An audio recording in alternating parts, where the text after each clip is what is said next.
Okay, so the purpose of this video is to show some mental math addition strategies that I teach in my classroom. So this is a worksheet that I made for my students to show how to decompose numbers and split apart numbers in order to add. So this is kind of using an alternate strategy to the traditional stacking. However, I do encourage my students to stack their equations as well to make sure that they haven't made any careless errors. We always like to solve our problems two different ways to make sure that we've got the right answer. So the first one I'm going to show, I'm just going to pick 421 plus 79.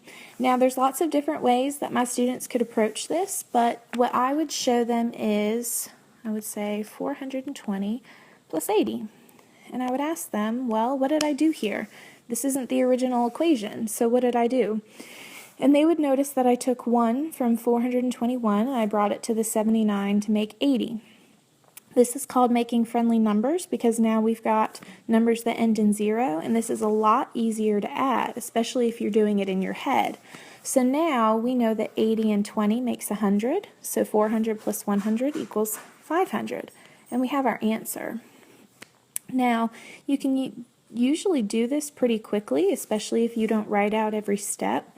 I do have my students write out their steps though as they're first learning, because if they show each explicit step, then once they start to become more fluent with it, they'll start to automatically do these processes in their head as they're solving problems.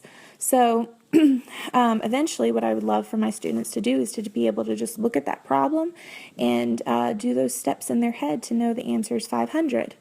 If you do the traditional stacking, there's chance that you might make a silly mistake, but of course there's always the chance too that that's your go-to strategy, and there's absolutely no problem with that.